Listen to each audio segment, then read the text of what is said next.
La parole est à Roger Madec.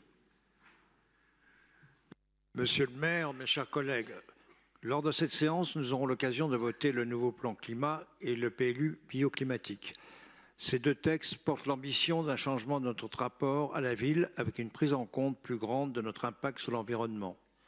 Ils s'inscrivent dans un changement largement souhaité par les Parisiennes et les Parisiens. La délibération présentée ce soir s'inscrit pleinement dans l'ambition de ces deux textes et concerne un des principaux postes de dépenses de l'énergie, le logement. Tous les experts climatiques s'accordent sur un point, la rénovation du bâti est un enjeu majeur de la transition énergétique. C'est aussi un enjeu social car, outre son coût en carbone, l'énergie coûte cher. Pour ces raisons, depuis son premier plan climat de 2007, la ville de Paris a déployé une politique particulièrement volontariste en faveur de la rénovation énergétique des logements, qu'ils soient publics ou privés, ainsi que de ses équipements publics.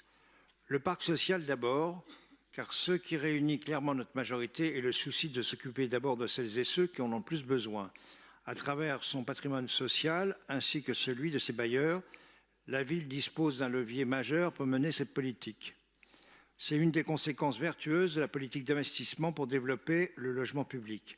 À l'échelle de Paris, sur les 270 000 logements sociaux, 70 000 ont déjà bénéficié d'aides financières de la ville pour un budget moyen de 70 000 € par logement. Les passoires énergétiques ont été bien sûr priorisées.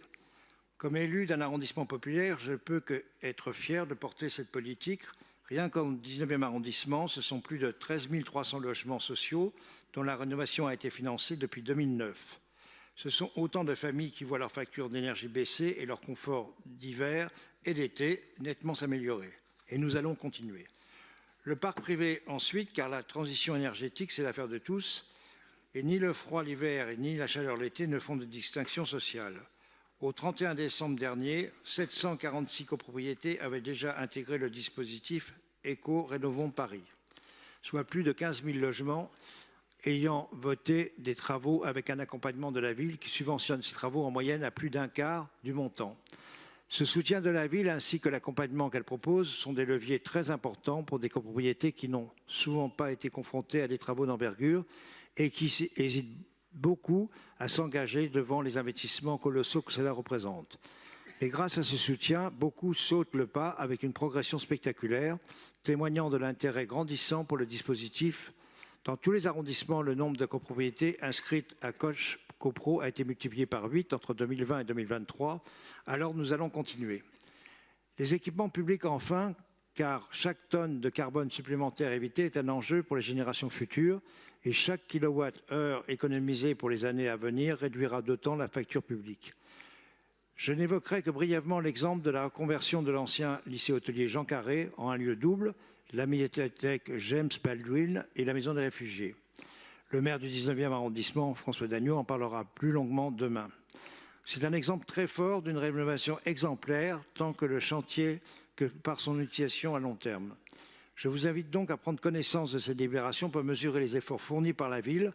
Rien que depuis 2020, les économies d'énergie cumulées réalisées grâce aux rénovations des bâtiments de la ville atteignent plus de 26 millions de kilowattheures par an.